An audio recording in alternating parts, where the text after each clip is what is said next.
Y si te dijera que el gobierno por el que votas es solo la cara bonita de la operación, una especie de gerente de relaciones públicas con acceso a códigos nucleares, mientras los verdaderos dueños de la tienda, una junta directiva que no eliges y que no puedes despedir, toma las decisiones importantes. Esa es la premisa del Estado profundo.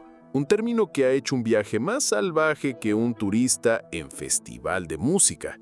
Pasó de describir una red criminal muy real en Turquía a ser el argumento de un analista para explicar por qué tu factura de internet sube mientras el presupuesto de defensa se infla, y finalmente a ser la excusa de una teoría conspiratoria sobre élites satánicas que beben bebés para no envejecer. Hoy vamos a desinfectar este concepto, porque para entender el desastre de la confianza actual hay que entender la historia de esta idea y cómo se convirtió en el arma retórica perfecta. Nuestro viaje empieza en Turquía, a mediados del siglo XX. El término original es Der Devlet y lo acuñó un primer ministro para describir algo que todos sabían, pero nadie probaba. Existía un Estado dentro del Estado. No era una teoría, era una red muy tangible de militares de alto rango, espías y jueces que se sentían los guardianes de la ideología secular del fundador de Turquía, Atatürk. Su misión autoimpuesta era proteger a la democracia de los políticos democráticamente electos que no les gustaban. Y no eran precisamente un club de lectura. Para mantener el control, daban golpes de Estado cada vez que se sentían amenazados. Pero su verdadero modus operandi era más sucio. Se aliaron con el crimen organizado y grupos paramilitares de ultraderecha, como los infames Lobos Grises.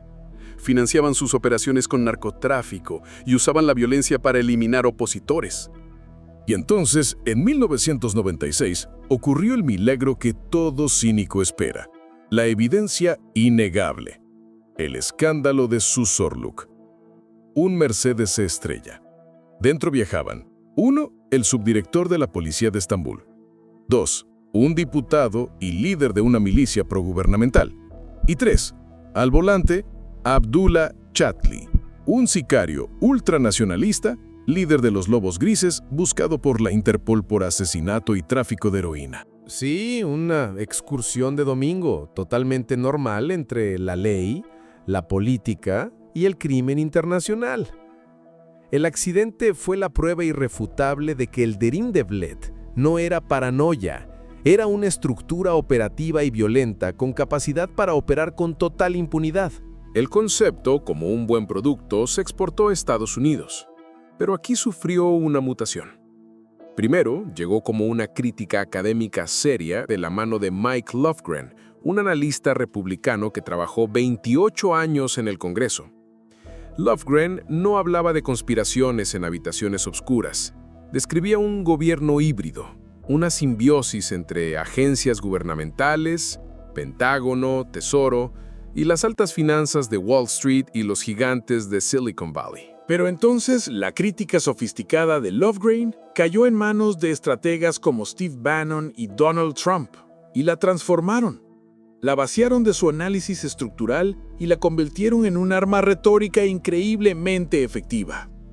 El Estado profundo dejó de ser una compleja red público-privada para convertirse en un sinónimo de la burocracia, los funcionarios, los empleados federales que llevan 20 años haciendo su trabajo. Sí, de repente, ese empleado del Departamento de Agricultura que se resiste a tu brillante idea de clasificar el ketchup como verdura es un agente de una conspiración global. Cualquier investigación del FBI, cualquier filtración a la prensa, cualquier juez que bloquea una orden, el Estado profundo. El objetivo era brillante en su simpleza. Presentar a Trump como un héroe luchando contra élites corruptas y, de paso, deslegitimar cualquier institución que funcionara como contrapeso. Si la versión de Trump fue la simplificación, QAnon fue la metástasis conspirativa. Llevó el concepto al extremo más fantástico y, seamos honestos, más estúpido. En la cosmología de QAnon, el Estado profundo ya no es una burocracia resistente o una red de intereses económicos. No, es una camarilla global de pedófilos satanistas, formada por líderes demócratas y celebridades de Hollywood. Supuestamente, secuestran niños para extraer de su sangre una sustancia llamada adrenocromo, que les da vida eterna. Y por supuesto, Donald Trump no era un simple presidente, era una figura mesiánica, elegida por militares patriotas para librar una guerra secreta contra esta cábala. Así se completa el viaje, de un concepto que describía un problema real y complejo a un mito apocalíptico que explica todo y nada a la vez. Pero no crean que esto es solo una cosa de Turquía y Estados Unidos.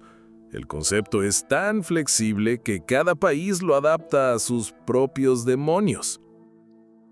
En España, por ejemplo, se habla de las cloacas del Estado.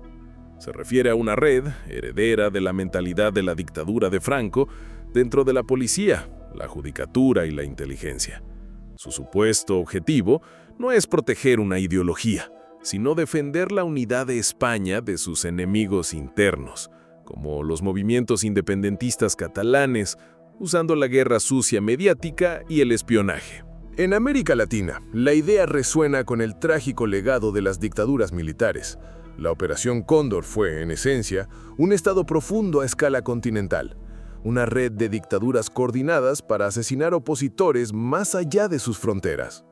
Hoy, el concepto ha evolucionado a algo que los académicos llaman captura del Estado. Es menos sobre ideología y más sobre negocios. En lugares como Guatemala, se habla de un pacto de corruptos, una coalición de élites políticas, económicas y criminales que han cooptado el sistema de justicia para garantizar su impunidad y sus privilegios. Es una versión más pragmática del Estado profundo. El objetivo no es la gloria nacional, es asegurarse de que nadie vaya a la cárcel y la cuenta bancaria siga creciendo. Mucho más eficiente. Ok, momento de usar el bisturí de la lógica. La eficacia de la retórica del Estado profundo se basa en confundirlo todo deliberadamente. Así que aclaremos. 1. La burocracia no es una conspiración. Un funcionario que insiste en rellenar el formulario C-72 en triplicado no está saboteando la nación, está siguiendo el procedimiento. La burocracia moderna se diseñó para ser lenta, técnica y apolítica, precisamente para evitar que un líder carismático haga lo que le dé la gana. Es un contrapeso, no una cábala. 2. El establishment no es el Estado profundo.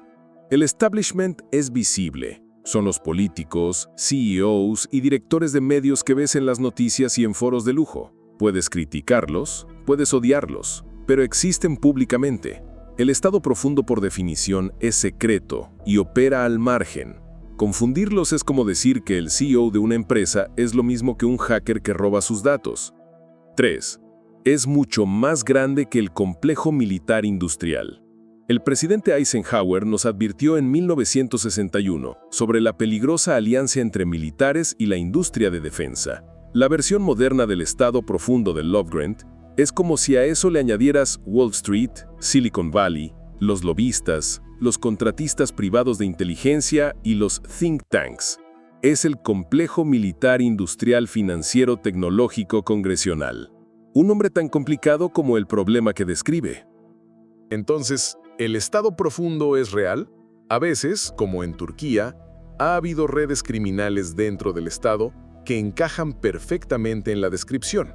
Pero la popularidad masiva de la teoría no es prueba de su existencia, es un síntoma. Es un síntoma de una crisis de confianza brutal y global. La gente se aferra a estas ideas porque siente, con buenas razones, que el sistema está amañado. Décadas de corrupción, puertas giratorias entre política y corporaciones, y la sensación de que nada cambia sin importar por quién votes, han creado el terreno perfecto para estas narrativas. La teoría del Estado profundo es la respuesta fácil a una pregunta muy difícil. ¿Por qué las cosas no funcionan como deberían? Así que la próxima vez que escuches a alguien culpar de todo a una cábala secreta, recuerda este viaje, de una red criminal en Turquía a un meme de internet. Si este baño de paranoia institucional te ha parecido como mínimo educativo, dale al like, comparte y suscríbete. Y recuerda, cuestiona todo. Sobre todo a los tipos en YouTube que te dicen que cuestiones todo.